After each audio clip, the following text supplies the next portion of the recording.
স্বাগত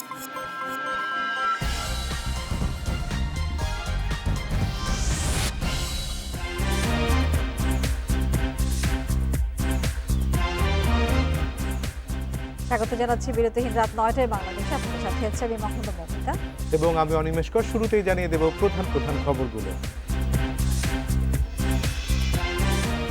বাস্তবে স্বপ্নের পদ্মা সেতু, সব স্প্যান বসাই ৬.১৫ কিলোমিটার সেতুর পুরোটাই দৃশ্যমান। ২০২২ সালে উদ্বোধন।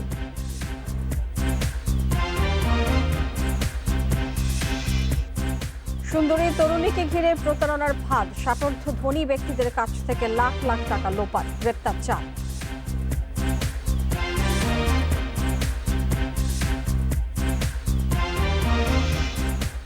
জানুয়ারিতেই বাংলাদেশ ভারত যৌথ নদী কমিশন বৈঠক চায় ঢাকা।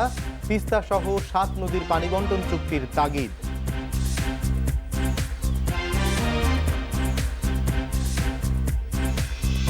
শুনছিলেন শিরোনাম, এবার জানিয়ে দেব পুরো খবর।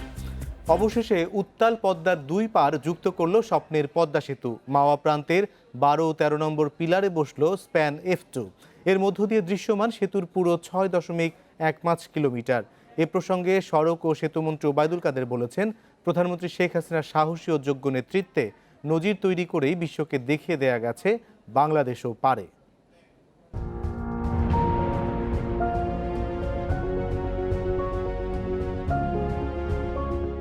২০১৭ সালের ৩০ সেপ্টেম্বর ৩৭ ও ৩৮ নম্বর পিলারে বসেছিল প্রথম স্প্যান। গত ৩ বছরে একের পর এক যুক্ত হয়ে ধারাবাহিকভাবে বেড়েছে সেতুর দৈর্ঘ্য।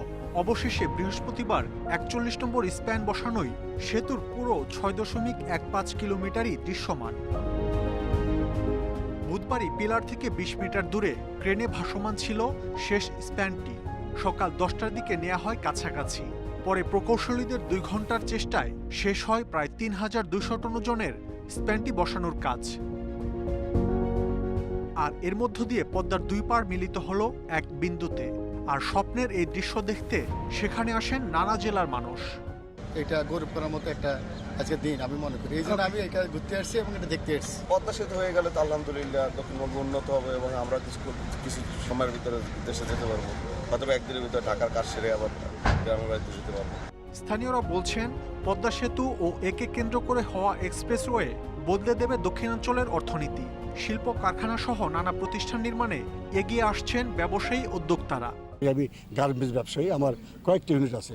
আমি তো ঢাকাতে ব্যবসা করব না, আমি সমস্ত ব্যবসা ওয়াইন্ড আপ করে আমি এই পদ্মার এই পারে, আমি দক্ষিণ পারে আমি নিয়ে আসবো। পদ্মা সেতু হইলে সহজে মালামাল নিয়ে পৌঁছে দিতে পারবো এবং আমার খরচ কম হইবে।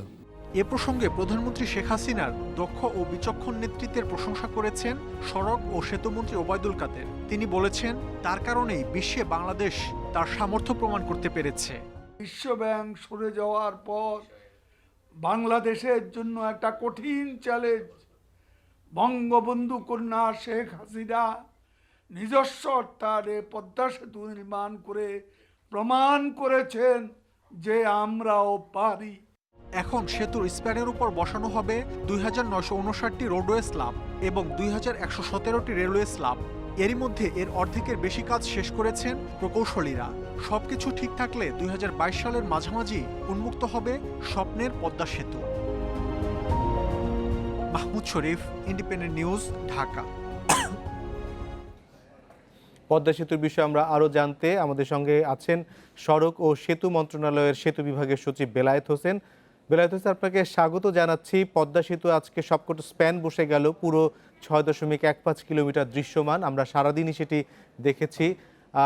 এখন পদ্মা সেতুর বাকি কাজ কি আছে এবং এটি উদ্বোধন আমরা যেটি শুনতে পাচ্ছি যে ২০২২ সালের মার্চে, সেই ব্যাপারে একটু আপনার কাছ থেকে শুনতে চাই।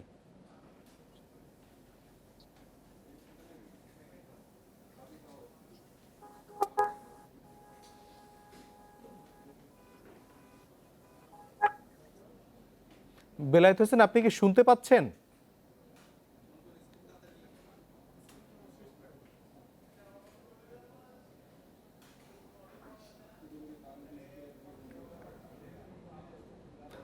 বেলায়েত হোসেন, আমরা আপনার কাছে জানতে চাইছিলাম যে সেতুর এখন পরবর্তী কার্যক্রম কি রয়েছে এবং সেই কাজ শেষ হতে কবে নাগাদ আমরা পুরোপুরি সুফল পেতে পারি, অর্থাৎ পদ্মা সেতু দিয়ে কবে নাগাদ সাধারণ মানুষের জন্য খুলে দেওয়া হবে?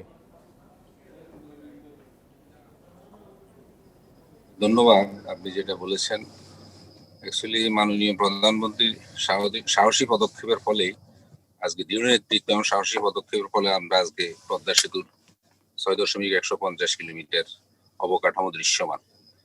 এখানে যে বিষয়টি আমি মনে করি গুরুত্বপূর্ণ সেটা হলো এই অবকাঠামোর ভিতরে অনেক কিছু কাজ রয়ে গেছে। সেটা হলো রোডওয়ে স্ল্যাব, যেটা আসলে একটু আগে ভুল বলা হয়েছিল। রোডওয়ে স্ল্যাব হলো 2917টি এবং রেলওয়ে স্টিঞ্জার বলা হয়, অর্থাৎ রেলওয়ে ডেক, বা সেটাকে আমরা সাইন্টিফিক্যালি স্টিঞ্জার বলা হয়। রেলওয়ে স্টিঞ্জার হলো 2900।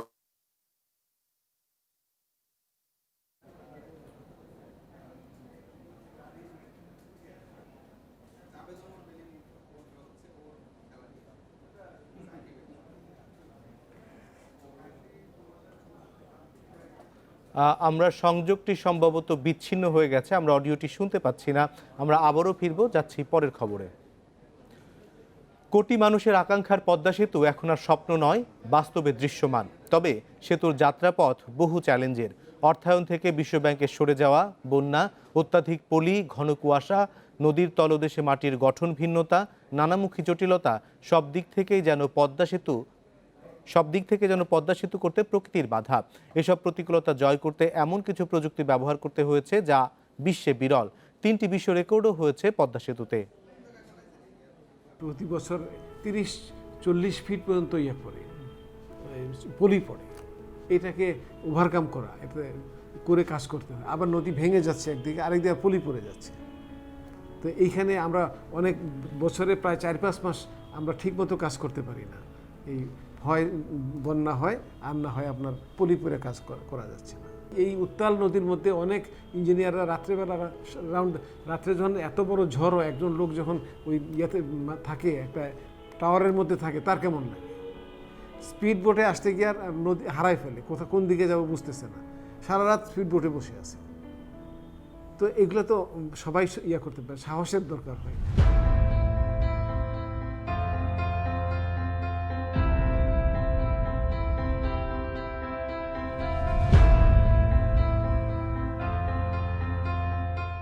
এমন নদীর সাথে তুলনা চলে শুধু দক্ষিণ আমেরিকার আমাজনের সাথে। ঝঞ্ঝা বিক্ষুব্ধ নদীর এই পরিবেশের সাথে মানাতে না পেরে অনেক দেশি বিদেশি প্রকৌশলী চলেও গেছেন। তারপরও থামেনি মানুষের প্রচেষ্টা। এরপর আবার বাধা। 2017 সালের শেষের দিকে দেখা দেয় পাইলিং জটিলতা। সেতুর 22টি পিলারের জায়গাতে নদীর তলদেশে শক্ত মাটির জায়গায় কাদামাটি পাওয়া যায়। সমাধান পেতে লেগে যায় প্রায় 1 বছর। এখন ঠিক বিকেল 4:15। ঘন কুয়াশায় সূর্যের দেখা নেই। তীব্র শীতে এইরকম যে প্রতিকূলতা, ঠিক একই অবস্থা কিন্তু বর্ষাতেও আমরা দেখতে পাই। সেখানে তীব্র স্রোতে কাজ করা দুরূহ, কেননা প্রতি বর্ষায় স্রোতের গতিবেগ থাকে 4 থেকে 5 মিটার পার সেকেন্ড, যেখানে 1 মিটার থাকলেই স্বাভাবিক নৌযান চলাচল করা দুরূহ ব্যাপার। এই অবস্থায় যেভাবে যে প্রযুক্তিতে পদ্মা সেতু নির্মাণ করা হচ্ছে, বিশ্বে এর আগে এরকম কোনো প্রযুক্তি অনেক ক্ষেত্রেই ব্যবহার করা হয়নি, এমনটি বলছেন প্রকৌশলীরা। প্রযুক্তিগত দিক বিবেচনায় পদ্মা সেতুতে 3টি বিশ্ব রেকর্ড হয়েছে। Longest pile drive in the world, অর্থাৎ 120-30 মিটার মাটির গভীরে এটা গেছে। সেটা আপনি প্রায় 40 তলা একটা 42-43 তলা একটা বিল্ডিং মাটির নিচে। যে স্প্যানগুলো যে বসানো হয়, একটা বিয়ারিং আছে অনেক বড় আকারের। এর আগে আমেরিকান তাদের ওই ব্রিজে ব্যবহার করেছে, সেটা ছিল 7000 টন, অর্থাৎ এটা 10,500 টন। এটা কিন্তু বিশ্বে এটা একটা রেকর্ড। আরেকটি বিশ্ব রেকর্ড হলো, এটা আমাদের biggest single contract for river trailing, সবচেয়ে বড় একক একটা চুক্তি হয়েছে নদী শাসনে। এই প্রকল্পে শীর্ষ পর্যায়ের সরকারি কর্মকর্তাদের দুর্নীতির অভিযোগ তুলে 2012 সালে অর্থায়ন থেকে সরে যায় বিশ্বব্যাংক।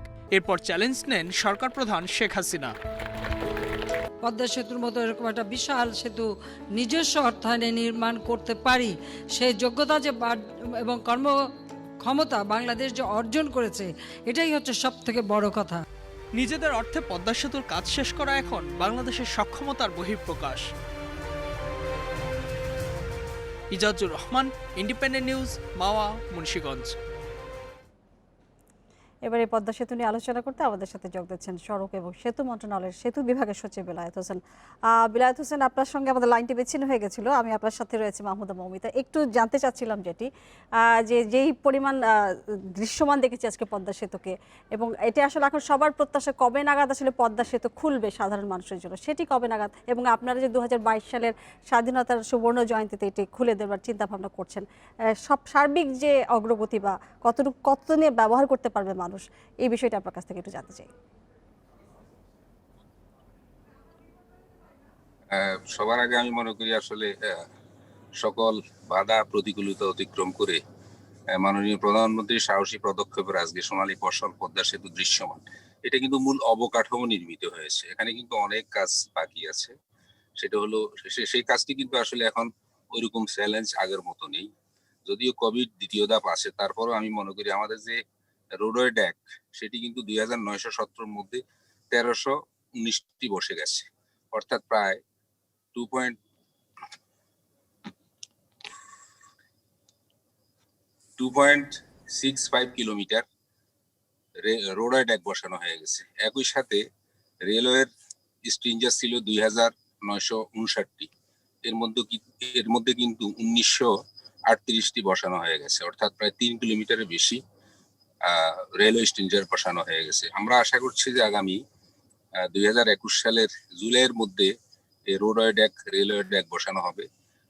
রোডওয়ে ড্যাকের উপর আবার ইম্পারভিয়াস একটা মেমব্রেন বসবে এবং তার উপরে 75 মিলিমিটার ফ্লেক্সিবল পেভমেন্ট হবে, অর্থাৎ বিটুমিনাস কাজ সেগুলা করা। একই সাথে রেলওয়ে ড্যাকের উপর রেল লাইন এবং গ্যাস পাইপলাইন বসানো হবে। একই সাথে ইলেকট্রিসিটির লাইটিং এর কাজটা বাকি আছে। এগুলা করতে আমরা আশা করি 2022 সালের ফেব্রুয়ারির মধ্যে এটা শেষ হবে। সেই ক্ষেত্রে আমাদের এখন লক্ষ্যমাত্রা হলো 2022 সালের মার্চে ইনশাল্লাহ এটা উদ্বোধন করা। সেভাবে আমাদের কাজ এগিয়ে যাচ্ছে, আশা করি সেটা সফলভাবেই উদ্বোধন করা সম্ভব হবে। জনাব বিলায়েত হোসেন, আরেকটি বিষয় জানতে চাই। নিশ্চিতভাবেই যে আজকে যতটুকু আমরা দৃশ্যমান দেখেছি সেটি আশাব্যঞ্জক, এবং আপনি যে কাজগুলোর কথা বলছিলেন আমাদের প্রত্যাশা সেটি 2022 সালে আমরা দেখি। তারপরেও জানতে চাই যে আমরা দেখেছি যে 18 সালের পর থেকে প্রায় 5 বার সেতু উদ্বোধনের কথা থাকলেও সেটি আসলে এখন পর্যন্ত হয়ে ওঠেনি, নানা প্রতিবন্ধকতা ছিল বলে। আর মূল চ্যালেঞ্জগুলো আরও কিছু আছে কিনা সামনে, যেটি আসলে হয়তো দেরি হতে পারে বা দীর্ঘায়িত করতে পারে? এখন আসলে যে মূল চ্যালেঞ্জ আপনারা ইতিমধ্যে বলেছেন যে আমাদের 22টি পিয়ারের যে মাটির নিচে যে পাইলিং সেখানে সমস্যা ছিল, সেটা কিন্তু ইতিমধ্যে সমাধান হয়ে গেছে।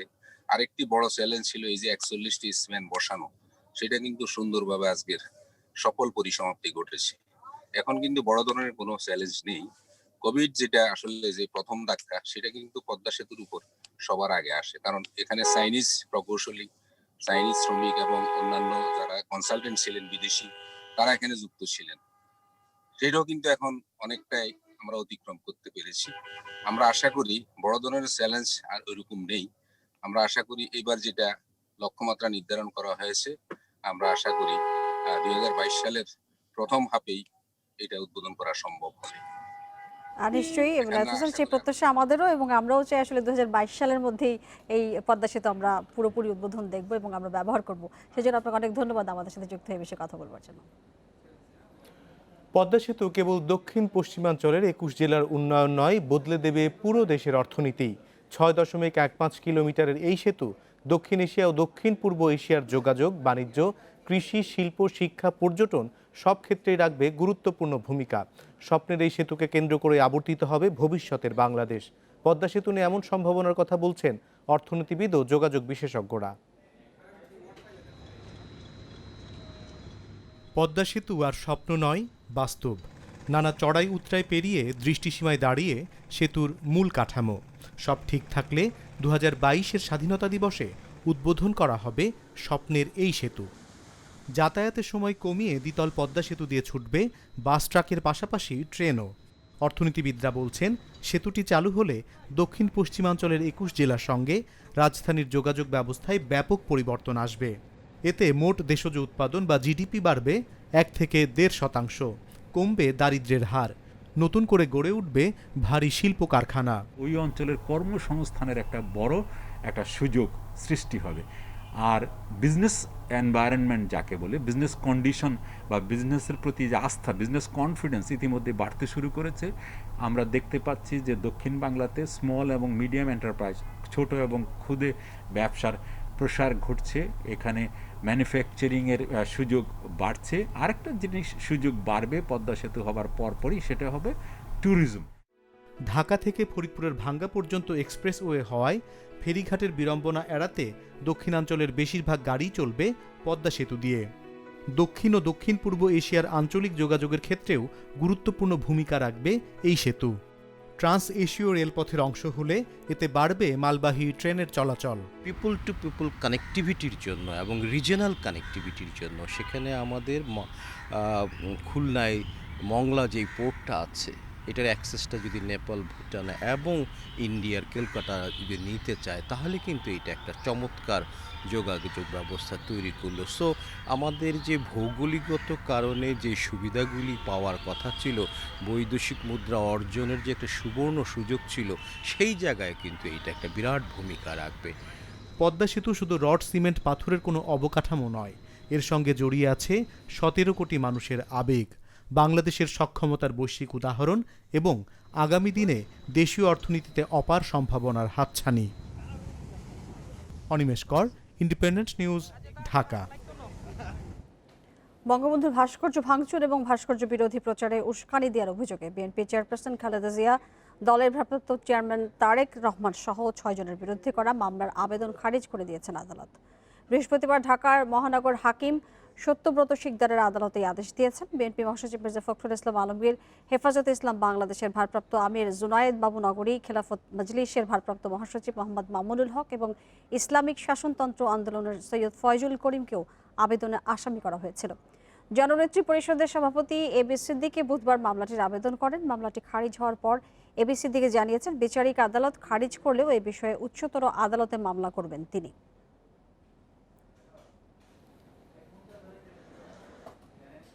কুয়েতে গ্রেপ্তার লক্ষ্মীপুর 2 আসনের সংসদ সদস্য কাজী শহীদ ইসলাম পাপুলের স্ত্রী, সংসদ সদস্য সেলিনা ইসলাম ও মেয়ে ওয়াফা ইসলামকে অবৈধ সম্পদ অর্জন ও টাকা পাচারের অভিযোগের মামলায় আগাম জামিন দেয়নি হাইকোর্ট। 10 দিনের মধ্যে তাদের নিম্ন আদালত আত্মসমর্পণের নির্দেশ দেওয়া হয়েছে। বিচারপতি নজরুল ইসলাম তালুকদার ও বিচারপতি আহমেদ সোহেলের বেঞ্চ এই আদেশ দেন। একই সঙ্গে মানি লন্ডারিং বিষয়ে অনুসন্ধান নিয়ে ভুল তথ্য দেওয়ার বিষয়ে বাংলাদেশ ব্যাংকের উপপরিচালক মোহাম্মদ আরিফিন হাসান মিয়াকে 4 জানুয়ারি তলব করেছে হাইকোর্ট। গত 11 নভেম্বর দুদকের উপপরিচালক মোহাম্মদ সালাউদ্দিন বাদী হয়ে 2 কোটি 31 লাখ টাকার অবৈধ সম্পদ অর্জন ও 148 কোটি টাকা পাচারের অভিযোগে সংসদ সদস্য শহীদ ইসলাম পাপুল ও তার স্ত্রী সংরক্ষিত আসনের এমপি সেলিনা সহ 4 জনের বিরুদ্ধে মামলা করেন। মামলার অন্য 2 আসামি হলেন এমপি পাপুলের মেয়ে ওয়াফা ইসলাম ও সেলিনার বোন জেসমিন প্রধান। অর্থ মানব পাচারের অভিযোগে গ্রেপ্তার হয়ে কুয়েতের কারাগারে আছেন স্বতন্ত্র সংসদ সদস্য শহীদ ইসলাম পাপুল।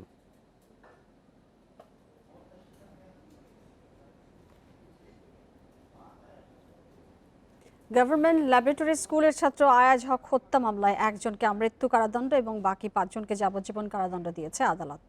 আসামিদের সবাইকে 10,000 টাকা করে অর্থদণ্ডও দেওয়া হয়েছে। বৃহস্পতিবার ঢাকা মহানগর দায়রা জজ আদালতের বিচারক ইকবাল হোসেন এই আদেশ দিয়েছেন।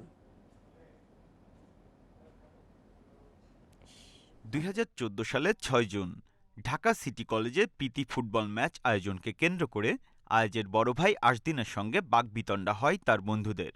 এর জেরে আশদিনকে হত্যার পরিকল্পনা করে 6 বন্ধু। আশদিনকে হত্যার জন্য ওই বছরের 8 জুন ছুরি কেনে বন্ধুরা। 9 জুন বিকেলে আশদিনকে না পেয়ে তার ছোট ভাই গভর্নমেন্ট ল্যাবরেটরি স্কুলের এসএসসি পাশ করা আয়াজকে জিগাতলায় যাত্রী ছাউনির কাছে ছুরিকাঘাত ও পিটিয়ে হত্যা করে তারা।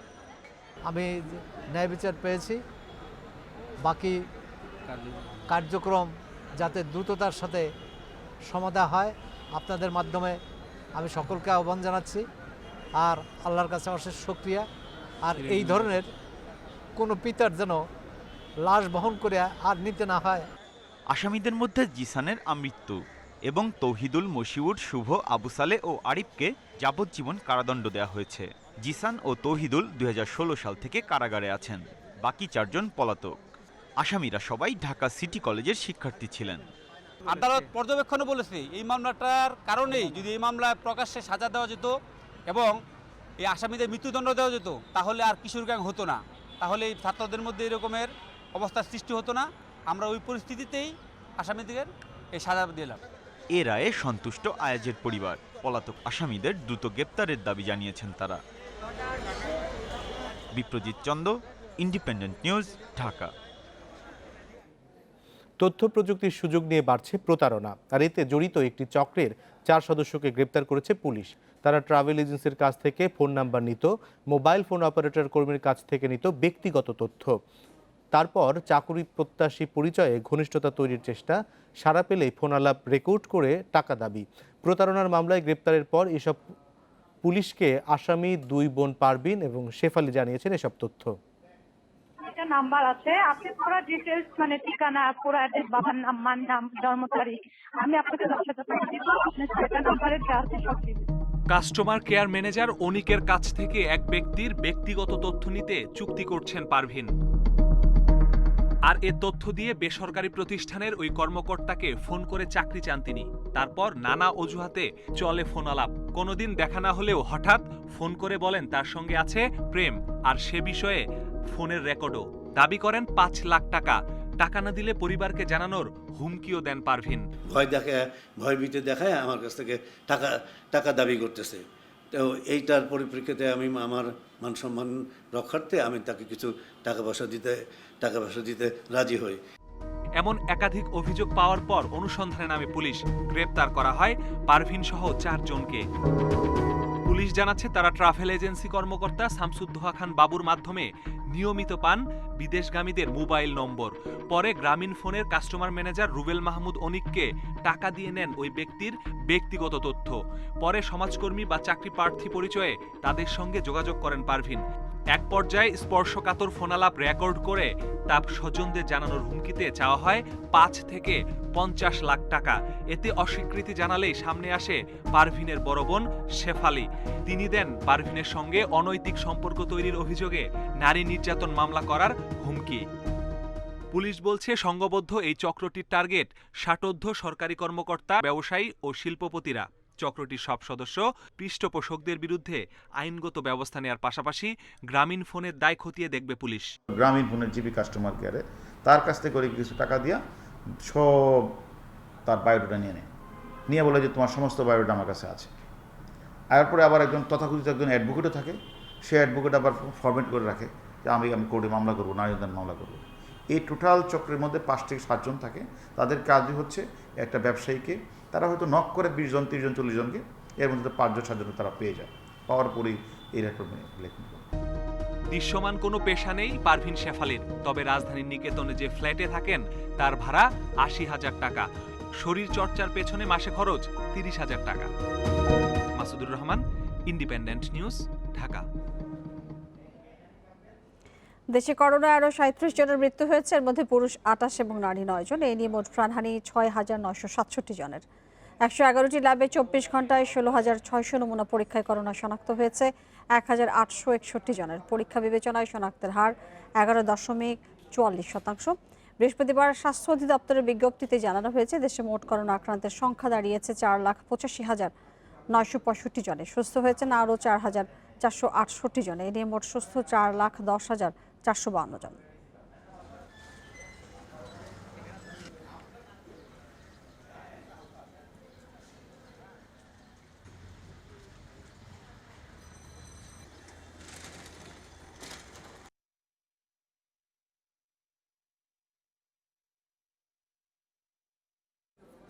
করোনার দ্বিতীয় দফার সংক্রমণ কোনোভাবেই নিয়ন্ত্রণে আসছে না যুক্তরাষ্ট্রে। একদিনে দেশটিতে আরও 3,200 জনের বেশি মানুষের মৃত্যু হয়েছে। নতুন শনাক্ত হয়েছে 2,25,000 রোগী। এদিকে একদিনে বিশ্বে করোনায় 12,000-এর বেশি জনের প্রাণহানি হয়েছে। নতুন শনাক্ত প্রায় 6.5 লাখ। এ নিয়ে বিশ্বে করোনায় মৃত্যু ছাড়ালো 15,75,000 এবং মোট আক্রান্ত 6,92,00,000-এর বেশি। যুক্তরাষ্ট্রের মিসিসিপিতে বিস্তার রুখতে 10 জনের বেশি জনসমাগমে নিষেধাজ্ঞা দেওয়া হয়েছে। ক্যালিফোর্নিয়া ও অ্যারিজোনায় দেখা দিয়েছে হাসপাতাল সংকট। এদিকে 80 ভাগ নাগরিককে ভ্যাকসিন প্রয়োগ করা হলে 2021 সালের শেষ দিকে স্বাভাবিক অবস্থা ফিরে আসবে বলে জানিয়েছেন যুক্তরাষ্ট্রের সংক্রামক রোগ বিশেষজ্ঞ অ্যান্থনি ফাউচি। ব্রাজিলে একদিনে মারা গেছে 848 জন, শনাক্ত 54,000। রাশিয়ায় 550 মৃত্যুর পাশাপাশি শনাক্ত হয়েছে 26,000।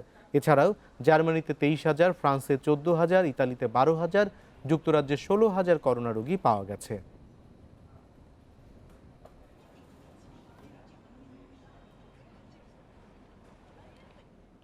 সাইবার হামলায় ভ্যাকসিনের তথ্য চুরির অভিযোগ তুলেছে ফাইজার বায়োএনটেক। প্রতিষ্ঠানটি জানিয়েছে ইউরোপিয়ান মেডিসিনস এজেন্সি থেকে চুরি গেছে গুরুত্বপূর্ণ নথি। হ্যাকিংয়ের বিষয়টি স্বীকার করলেও কখন কিভাবে এই হ্যাকিং হয়েছে সে ব্যাপারে কিছু নিশ্চিত করতে পারেনি ইউরোপের সংস্থাটি। ইতিমধ্যেই ব্রিটেনে করোনা ভাইরাস টিকাকরণের কাজ শুরু করেছে ফাইজার ও বায়োএনটেক। তবে এর মধ্যেই টিকা সংক্রান্ত তথ্য চুরির সংবাদে চিন্তার ভাঁজ ফেলেছে টিকা প্রস্তুতকারক সংস্থার কপালে। এক বিবৃতিতে ফাইজার জানিয়েছে ইউরোপিয়ান মেডিসিন এজেন্সি ইএমএর সার্ভারে সাইবার হামলা করেছে হ্যাকাররা। সার্ভারে টিকাকরণ এবং টিকার ছাড়পত্র সংক্রান্ত বিভিন্ন নথি থাকলেও সাইবার হামলায় কোনো ক্ষতি হয়নি বলে জানিয়েছে মার্কিন ওষুধ প্রস্তুতকারক প্রতিষ্ঠানটি। তবে ব্যক্তিগত তথ্য চুরি হতে পারে বলে উদ্বেগ প্রকাশ করেন তারা। এই ঘটনা তদন্তে ইউরোপের বিভিন্ন সাইবার নিরাপত্তা বিভাগের বিশেষজ্ঞদের সাহায্য নেওয়া হচ্ছে বলে জানিয়েছে ইএমএ। সাইবার হামলায় টিকার তথ্য চুরির অভিযোগ এটাই প্রথম নয়। এর আগে চীন এবং রাশিয়ার হ্যাকাররা টিকা প্রস্তুতকারক সংস্থাগুলির তথ্য সংগ্রহের চেষ্টা চালিয়েছে বলে অভিযোগ করে আসছে মার্কিন নিরাপত্তা বিশেষজ্ঞরা। করোনার 2টি টিকার অনুমোদন নিয়ে কাজ করছে ইউরোপিয়ান মেডিসিনস এজেন্সি ইএমএ। কয়েক সপ্তাহের মধ্যে এই অনুমোদন দেওয়ার কথাও রয়েছে সংস্থাটির, কিন্তু এর মধ্যেই ঘটল তথ্য চুরির ঘটনা। বায়োএনটেকের দাবি, এই হামলার ফলে তাদের টিকা প্রস্তুত ও অনুমোদনের সম্ভাব্য সময়সীমা পিছিয়ে যাওয়ার কোনো সম্ভাবনা নেই। Mohammad Nazim, independent news. অর্থ বছরের প্রথম 5 মাসে রাজস্ব আয়ে ঘাটতি 27,500 কোটি টাকা। জাতীয় রাজস্ব বোর্ড এনবিআর চেয়ারম্যান জানিয়েছেন করোনার কারণে আদায় কম। বৃহস্পতিবার দুপুরে রাজস্ব ভবনে ভ্যাট দিবসের আলোচনায় তিনি বলেন, আয় বাড়াতে অটোমেশনে জোর দেওয়া হচ্ছে। এ সময় ভ্যাট সহ অন্যান্য করের হার কমিয়ে আনার প্রস্তাব দেয় ব্যবসায়ীদের শীর্ষ সংগঠন বিসিসিআই। জুলাই থেকে নভেম্বর 5 মাসে রাজস্ব আয়ের লক্ষ্য ছিল 1,13,000 কোটি টাকা। এনবিআরের সাময়িক হিসাবে এ সময় আদায় হয়েছে 85,000 কোটি, যা গত অর্থ বছরের একই সময়ের চেয়ে প্রায় 1/4 ভাগ বেশি।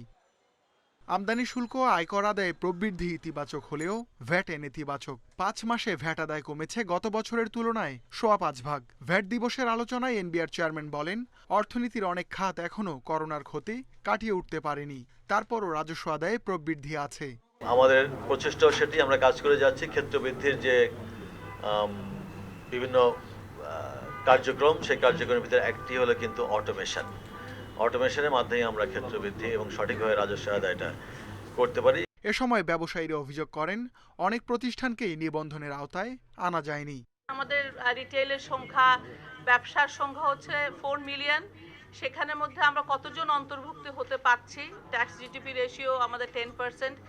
আলোচনায় ভ্যাটের হার 15%-এর পরিবর্তে 7 করার প্রস্তাব দেন এফবিসিসিআই সভাপতি। কর্পোরেট কর কমিয়ে আনার পাশাপাশি আমদানিতে অগ্রিম করও কমানোর প্রস্তাব দেন তিনি। কর্পোরেট ট্যাক্স যতটুকু সম্ভব সামনে 3 বছরের মধ্যে বাস্তবসম্মত কস্ট বেনিফিট অ্যানালিসিস করে, অপরচুনিটি কস্ট অ্যাসেস করে কমিয়ে আনা উচিত। কাস্টমসের ওখান থেকে সকল প্রকারের advance tax, advance income tax, এগুলো নেক্সট 3 বছরে এটাকে আমাদেরকে অ্যাডজাস্ট করতে হবে। জবাবে এনবিআর চেয়ারম্যান বলেন, করের আওতা বাড়াতে পারলে হার কমিয়ে আনা হবে। অনুষ্ঠানে সর্বোচ্চ ভ্যাট দেয়া জাতীয় পর্যায়ের 9 প্রতিষ্ঠানকে সম্মাননা দেয় NBR. Ruhul Amin, independent news, Dhaka. আগামী মাসের মাঝামাঝি বাংলাদেশ ভারত যৌথ নদী কমিশন জেআরসির বৈঠক করতে চায় ঢাকা। এর মধ্যে আমন্ত্রণ জানানো হয়েছে ভারতের কেন্দ্রীয় জলশক্তি মন্ত্রী গজেন্দ্র সিং শেখাওয়াতকে। পানি সম্পদ প্রতিমন্ত্রী জাহিদ ফারুক জানিয়েছেন, এবারের আলোচনায় অগ্রাধিকার পাবে তিস্তা ছাড়াও 6টি অভিন্ন নদীর যৌথ ব্যবস্থাপনা এবং পানি বন্টন চুক্তি। মন্ত্রী পর্যায়ের জেআরসি বৈঠকের প্রস্তুতি নিচ্ছে ঢাকা। এর আগে বাংলাদেশ ও ভারতের পানি সম্পদ মন্ত্রণালয়ের সচিবরা ভার্চুয়াল প্ল্যাটফর্মে আলোচনায় বসতে পারেন। গত বছর ভারতের দিল্লিতে জেআরসি বৈঠক হওয়ার কথা থাকলেও স্থগিত হয়ে যায়। পানি সম্পদ প্রতিমন্ত্রী জাহিদ ফারুক জানান, নতুন বৈঠকের সময়সূচি ও আলোচনার এজেন্ডা জানিয়ে নয়াদিল্লিকে চিঠি পাঠানো হয়েছে। প্রধানমন্ত্রী সেই জন্যই আমাদেরকে নির্দেশনা দিয়েছেন। ওনার সম্মতি নিয়ে আমরা ভারতীয় মন্ত্রীকে আমরা আহ্বান জানিয়েছি আমাদের বাংলাদেশে আসার জন্য, এই যৌথ কমিশনের সভাটা করার জন্য। জানুয়ারি মাসে মধ্যম সময় তাদেরকে আহ্বান জানিয়েছি। দুদেশের মধ্যে অভিন্ন নদী আছে 54টি। বাংলাদেশ সবকটির পানি বন্টন ব্যবস্থা চায়, তবে প্রথম পর্যায়ে মনু, মোহরী, গোমতী, দুধকুমার, খোয়াই, ধরলা সহ 6টি নদীর অববাহিকার যৌথ ব্যবস্থাপনা করার প্রস্তাব দেবে ঢাকা। পানি বন্টন চুক্তি সই লক্ষ্যে এই 6টি অভিন্ন নদীর হালনাগাদ তথ্য উপাত্ত সংগ্রহ করা হয়েছে। প্রতিমন্ত্রী জানান, ঢাকার পক্ষ থেকে তিস্তা চুক্তির বিষয়টিও বৈঠকে তোলা হবে। ভারতে দূষণ পানি আসে, সেটার জন্য তারা ওখানে একটা ইটিপি মেশিন লাগিয়েছে। এগুলো কয়েকটা বিষয়, সেগুলো নিয়ে আমাদের সবই কাজ হয়ে গেছে, প্রস্তুত হয়ে আছে। শুধু এটার সঙ্গে আমরা তিস্তাটা আমাদের একটা এজেন্ডার ভিতরে থাকবে। তারা যদি আলোচনা করতে চায়, যেহেতু সেখানে আবার তাদের পশ্চিমবঙ্গের মুখ্যমন্ত্রীর একটা ব্যাপার আছে, তো সেটা আমরা প্রস্তুত। তারা যদি আলোচনা করতে চায়, আমরা এটা আলোচনা করব। এর আগে 1985 সালে ঢাকা ও দিল্লি প্রথম এই 6টি অভিন্ন নদীর পানি প্রবাহের তথ্য উপাত্ত বিনিময় করে। এরপর থেকে পানি ভাগাভাগি নিয়ে দুদেশ আলোচনা করলেও সমঝোতা হয়নি। নাফিজাতুল্লাহ, ইন্ডিপেন্ডেন্ট নিউজ, ঢাকা। রাত 9টায় বাংলাদেশের এই পর্যায়ে রয়েছে খেলার খবর, আর জানিয়ে দিচ্ছি শিরোনামগুলো। টানা 4 জয়ে প্লে অফে ঢাকা, খুলনার হারে আবারও ব্যর্থ সাকিব, দ্রুত ছন্দে ফেরার প্রত্যয়।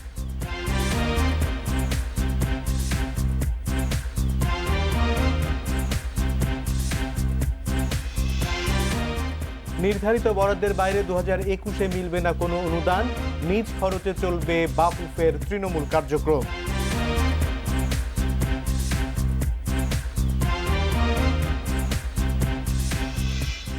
বঙ্গবন্ধু টি-20 কাপে টানা 4 জয়ে শেষ 4-এ বেক্সিমকো ঢাকা।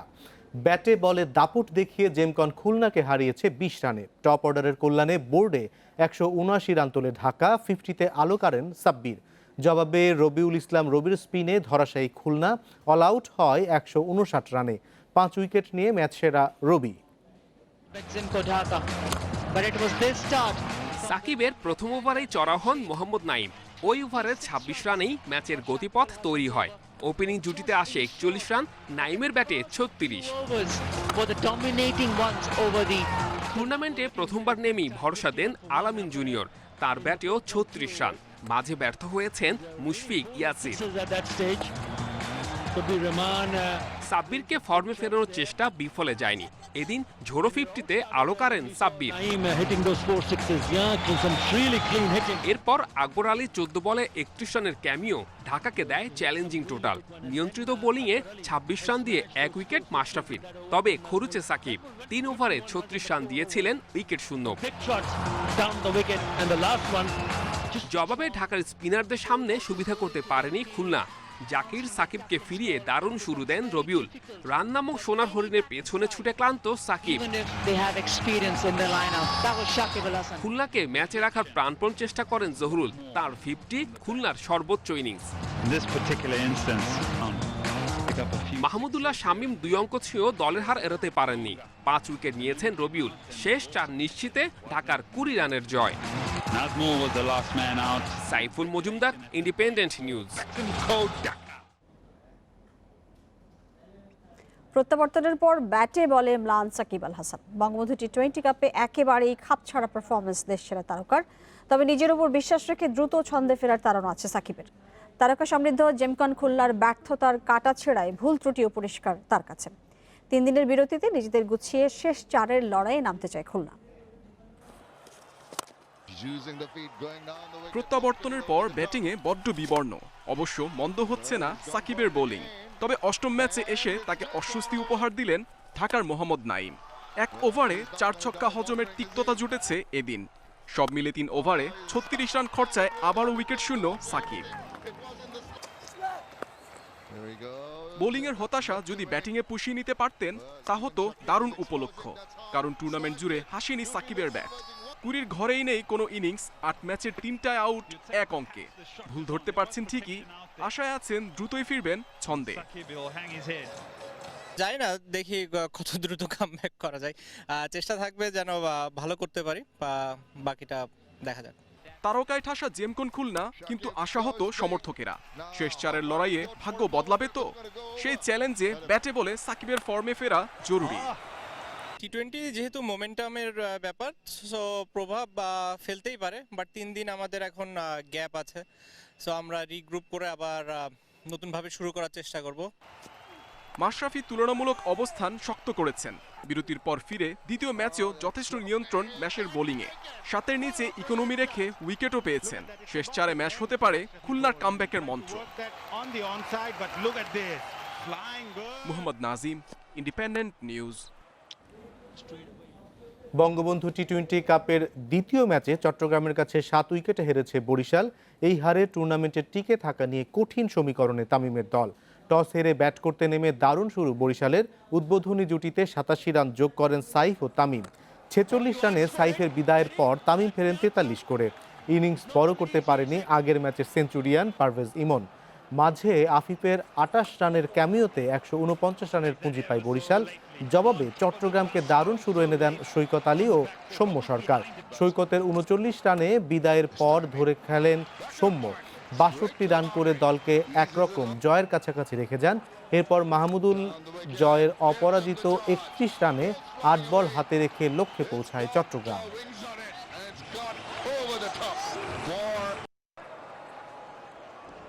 করোনার কারণে 2021 সালে এএফসির কাছ থেকে নির্ধারিত বরাদ্দ $5 লাখ বাইরে কোনো আর্থিক সহায়তা পাবে না বাফুফে। সেক্ষেত্রে নিজ অর্থায়নেই তৃণমূলের উন্নয়ন কার্যক্রম চালাতে হবে ফেডারেশনকে। খেলা আর সূচি বিপর্যয়ে বেড়েছে ক্ষতির পরিমাণ, যার প্রভাব পড়েছে ঘরোয়া ফুটবলেও। আর্থিক সহায়তাও কমে যাচ্ছে এখন। 2021 সালে হয়তো বা শুধুমাত্র যে ইয়ারলি যে সাপোর্টটা রয়েছে, একটা ফিক্সড অ্যামাউন্ট দেওয়া হয় এশিয়ান ফুটবল কনফেডারেশন থেকে, $500,000 ম্যাক্সিমাম হয়তো বা সেটা প্রত্যেকটা দেশকে সেই সাপোর্টটা দেওয়া সম্ভব হবে। চতুর্থ মেয়াদে দায়িত্ব নিয়ে তৃণমূলে গুরুত্ব দিয়েছিলেন কাজী সালাউদ্দিন। পরিকল্পনা বাস্তবায়নের শুরুতেই এই পরিস্থিতি চাপে ফেলে দিল বাফুফেকে। আসলে থেমে নেই, আমরা আমাদের কার্যক্রমগুলো চলমান রেখে নিজেদের কর্মকাণ্ডগুলো, খেলাধুলোগুলো ঠিকভাবে মাঠে চালাতে না পারে, সেক্ষেত্রে কিন্তু এএফসি তাদের সেই যে আর্থিক যে ডিস্ট্রিবিউশনটা রয়েছে, যে অর্থটা দেওয়ার কথা $500,000, সেখান থেকে কিন্তু এএফসি সেখান থেকে তাদের সেই অর্থটুকু কমিয়ে দিবে। $5 লাখ বরাদ্দের বাইরে coaching courses, technical development project সহ 2021 সালে আর কোনো আর্থিক অনুদান মিলবে না এএফসির কাছ থেকে। Shamim Ahmed, independent news, Dhaka. আর এই ছিল রাত 9টার বাংলাদেশের খেলার খবরের অংশে। এবার অন্যান্য প্রসঙ্গ।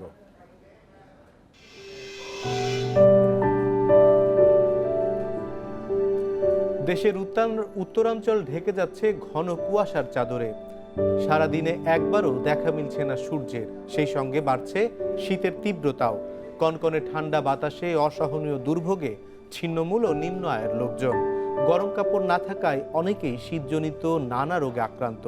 তাই দিনভর তারা অপেক্ষায় থাকেন গরম কাপড়ের আশায়।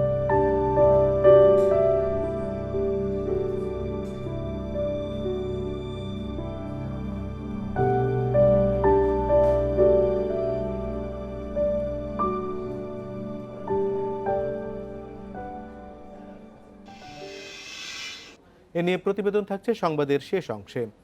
যাচ্ছি পরের খবরে। কাউন্সিলর হয়েই চাঁদাবাজি শুরু করে দিয়েছেন 31 নম্বর ওয়ার্ডের শেখ মোহাম্মদ আলমগীর, যিনি স্থানীয় সংসদ সদস্য হাজী সেলিমের ঘনিষ্ঠজন। অভিযোগ পাওয়া গেছে দোকান থেকে চাঁদা তুলছেন, প্রভাব খাটিয়ে 200 জনের পানির ব্যবসা লুটে নিয়েছেন। পুলিশ, সিটি কর্পোরেশন ও স্বরাষ্ট্র মন্ত্রণালয়ে জানিয়েও সুরাহা মেলেনি।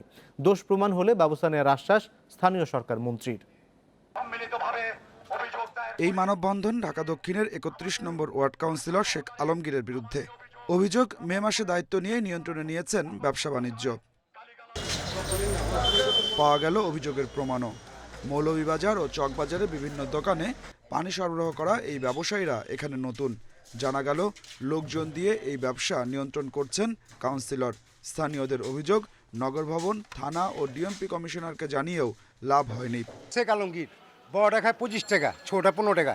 প্রায় 100 পানি আলাতে মনে করেন পেটে লাগ দিছে।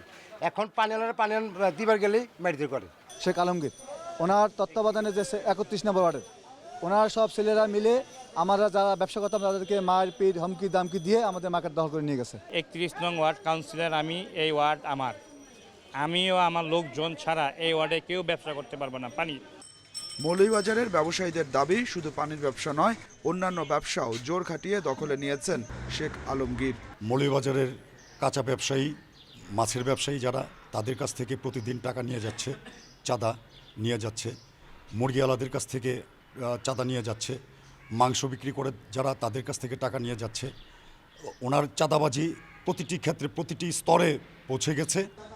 যথারীতি অভিযোগ অস্বীকার করলেন কাউন্সিলর। বললেন পানির মান খারাপ হয় তাদের সরিয়ে দেওয়া হয়েছে। পানির মূলত ব্যবসা তো আমার না, আমি জাস্ট একটু তাদেরকে এইটুকু বলছি যে এই এলাকার ছেলেপেলে এই এলাকায় কাজ করুক, 30 নম্বর ওয়ার্ডের ছেলেপেলে 30 নম্বর ওয়ার্ডে কাজ করুক, যার যার ওয়ার্ডে যারা যারা আছে তারা সেখানে কাজ করলেই তো হয়ে যায়। ক্ষমতার প্রভাব খাটানো জনপ্রতিনিধিদের বিরুদ্ধে ব্যবস্থা নেওয়ার হুঁশিয়ারি দিলেন স্থানীয় সরকার মন্ত্রী। অনিয়মের সাথে সম্পৃক্ততা সকল প্রতিষ্ঠানেরই পদাধিকারী ব্যক্তিরা জড়িত হয়েছেন বলে দেখা যায়। সেটা জনপ্রতিনিধিরা হতে পারেন, কাউন্সিলর হতে পারেন, সরকারি কর্মকর্তা হতে পারেন। তো রাষ্ট্রের প্রচলিত আইনের সঙ্গত কারণে তাদের বিরুদ্ধে ব্যবস্থা নেওয়া উচিত। আর স্থানীয় সরকার মন্ত্রণালয়ের অধীনস্থ প্রতিষ্ঠান হিসাবে আমাদের কাছে অভিযোগ যেরকম আসলে আমরা তাদের বিরুদ্ধে ব্যবস্থা নেব। অনেকের অভিযোগ নিজস্ব ক্ষমতা ছাড়াও স্থানীয় সংসদ সদস্যের দাপটে চলেন councillor Alamgir. Adilur Rahman, independent news, Dhaka. কিশোরগঞ্জের ইটনায় ভূমিহীন সেজে খাস জমি লিজ নেওয়ার অভিযোগ উঠেছে সাব রেজিস্ট্রি অফিসের এক নকল নবিশ এবং তার স্ত্রীর বিরুদ্ধে। এতে বিপাকে পড়েছে ওই জমিতে দীর্ঘ 20 বছর ধরে বসবাস করা 20টি ভূমিহীন পরিবারের। ঘটনাটি তদন্ত করে দ্রুত প্রয়োজনীয় ব্যবস্থা নেওয়ার আশ্বাস দিয়েছেন জেলা প্রশাসক। কিশোরগঞ্জের ইটনা উপজেলা সদরের পূর্ব গ্রামের নূরপুর। এখানে 60% খাস জমিতে 20 বছর ধরে বসবাস করছেন 20টি হতদরিদ্র ভূমিহীন পরিবার। কিছুদিন আগে হঠাৎ ভূমিহীনরা জানতে পারেন তাদের বসবাস করা জমি লিজ হয়ে গেছে। লিজ নিয়েছেন এলাকার প্রভাবশালী কিশোরগঞ্জ সাব রেজিস্ট্রি অফিসের নকল নবিশ গোলাম মুস্তফা এবং তার স্ত্রী ইটনা মধ্যগ্রাম সরকারি প্রাথমিক বিদ্যালয়ের সহকারী শিক্ষিকা মাহমুদ আক্তার। মুস্তফা বলতেছে 60% জায়গা 60 লক্ষ টাকা দিতে হবে, নাহলে এখান থেকে তোমরা চলে যাও। বা গরিবের উপরে জোর জুলুমি অত্যাচারী শুরু করছে। ওহান মুস্তফা যে বেজাল করছে, ওহান আমরা তো বুলাগঞ্জে ছাড়া আমার আর কোনো জায়গা নাই। এলাকাবাসীর অভিযোগ, ভূমি অফিসের অসাধু কর্মকর্তাদের যোগসাজশে প্রকৃত ভূমিহীনদের বরাদ্দ না দিয়ে সম্পদশালীদের নামে খাস জমি বন্দোবস্ত দেওয়া হয়। মোস্তফা জানা মতে ভূমিহীনের উপযুক্ত নয়। দ্বিতীয়ত, তার স্ত্রী যেহেতু সরকারি চাকরিজীবী, আমরা সাধারণ নিয়মে জানি যে কোনো সরকারি চাকরিজীবীর নামে ভূমিহীন হয় না। ভূমিহীন সেজে খাস জমি বন্দোবস্ত নেওয়া গোলাম মুস্তফা ও তার স্ত্রীকে এলাকায় গিয়ে পাওয়া যায়নি। পরে মোবাইল ফোনে যোগাযোগ করা হলে এই বিষয়ে সুনির্দিষ্ট জবাব দেননি গোলাম মুস্তফা। এটা আইন বলতে পারে ভাই, এটা তো আমি জানি না। সঙ্গে তো আমি যখন আনছি তখন তো আমার ওয়াইফে চাকরি ছিল না, আর আমি তো অন্য কোনো চাকরি করি না। তবে তদন্ত করে দোষীদের বিরুদ্ধে ব্যবস্থা নেওয়ার আশ্বাস দিয়েছেন জেলা প্রশাসক। নীতিমালা অনুযায়ী যদি দেওয়া না হয় তাহলে অবশ্যই এটা আমরা তদন্ত করে দেখে যদি প্রমাণিত হয় এটা আমরা ব্যবস্থা নেব। তার লিজ বাতিল সহ অন্যান্য যে ব্যবস্থাগুলো আছে সেটা আমরা করব। প্রভাবশালীদের লিজ বাতিল করে প্রকৃত ভূমিহীনদের নামে বন্দোবস্ত দিতে সহকারী কমিশনারকে নির্দেশ দেওয়া হলেও বাস্তবায়ন হয়নি 3 মাসেও। Independent news desk. ঘন কুয়াশায় দেখা মিলছে না সূর্যের, বাড়ছে শীতের তীব্রতা। কনকনে ঠান্ডা বাতাসে দুর্ভোগে পড়েছেন ছিন্নমূল এবং নিম্ন আয়ের মানুষ। এক টুকরো গরম কাপড়ের আশায় রয়েছেন তারা। এবার সবচেয়ে বেশি ঠান্ডা পড়ার আভাস দিচ্ছেন আবহাওয়াবিদরা। মৌসুমের শুরুতেই রংপুরে জেঁকে বসেছে শীত। দিনভর সূর্যের দেখা না মেলায় কমছে তাপমাত্রা। উত্তরের ঠান্ডা বাতাস ভোগান্তি বাড়িয়েছে ছিন্নমূল ও নিম্ন আয়ের মানুষের। প্রচুর ঠান্ডা না বসে, শৈলপুলেরা কেউ বাড়ি থেকে বেড়া বসে না। ঠান্ডার জন্য মানুষ কাম কাজে বাইরে হইতে পারছে না। এ সময় যে এত ঠান্ডা, এটা তো আগে ছিল না। তাপমাত্রা আরও কমার আভাস দিয়েছে আবহাওয়া অফিস। এবার সবচেয়ে বেশি ঠান্ডা পড়ার আশঙ্কা করছেন কর্মকর্তারা। গত 20-30 বছর আগে এরকম আসলে ঠান্ডাটা এতটাই ছিল না, যেটা এখন এই মুহূর্তে হঠাৎ করে মনে হচ্ছে যে 2-1 দিন খুব বেশি ঠান্ডা পড়তেছে। এটা আমরা সৈয়দপুর, দিনাজপুরের পঞ্চগড়ে খেয়াল করছি 2018 সালে 2.6 ডিগ্রি সেলসিয়াস পর্যন্ত তাপমাত্রা নেমে আসছিল। শীতের তীব্রতার সঙ্গে কুলিয়ে উঠতে পারছেন না কুড়িগ্রামের মানুষ। শীতবস্ত্রের অভাবে কষ্ট পাচ্ছেন ভাঙন কবলিত এলাকার লোকজন। যারা কাপড় চোপড় সোয়া করে কিনবে পাইনি, টাকা নাই, পয়সা নাই, কি করি খাই। কাজ নেই, কামাই নাই, টাকা নাই, এই জন্য পোশাক পাতি কিনতে পারতেছি না। শীতার্থ মানুষের মধ্যে শীত বস্ত্র বিতরণের আশ্বাস দিয়েছেন ত্রাণ ও পুনর্বাসন কর্মকর্তা। ইতিমধ্যে আমরা 35,000 কম্বল পেয়েছি এবং উপজেলা পর্যায়ে সেগুলো আমরা পৌঁছে দিয়েছি, বিতরণের প্রক্রিয়া চলছে। এছাড়াও আমরা প্রতি উপজেলায় 6 লাখ করে নগদ টাকা পেয়েছি। সন্ধ্যার পর থেকে কুয়াশায় ঢেকে যাচ্ছে নাটোর শহর। বেলা 11টা পর্যন্ত থাকছে কুয়াশার প্রভাব, আর হিমেল বাতাসের দাপটে বেকায়দায় পড়েছেন নিম্ন আয় মানুষ। হঠাৎ করে ঠান্ডাটা একটু বেশি পড়েছে, তো এরপরও কাজে যেতে হচ্ছে। শিশিরে ভিজে যায়, পানিও ভিজে যায়, এতে হাত ছিটকে লেগে আসে, কিন্তু আমাদের তো কাজ করতেই হবে। লালমনিরহাটে খড়কুটো জ্বালিয়ে শীত নিবারণের চেষ্টা করছেন চরাঞ্চলবাসী। কুয়াশা ও শীতের তীব্রতায় কাজে যোগ দিতে পারছেন না অনেকে। এ অবস্থায় এক টুকরো গরম কাপড়ের আশায় উত্তরের বিভিন্ন জেলার হতদরিদ্ররা। Mamunur Rashid, independent news desk. এই ছিল 1 ঘন্টার বিরতিহীন রাত 9টায় বাংলাদেশে আজকের আয়োজন। ইন্ডিপেন্ডেন্ট টেলিভিশনের সব খবরের আরো বিস্তারিত জানতে চোখ রাখুন ফেসবুক, ইউটিউব এবং টুইটারে। সাথে থাকার জন্য ধন্যবাদ জানাচ্ছি।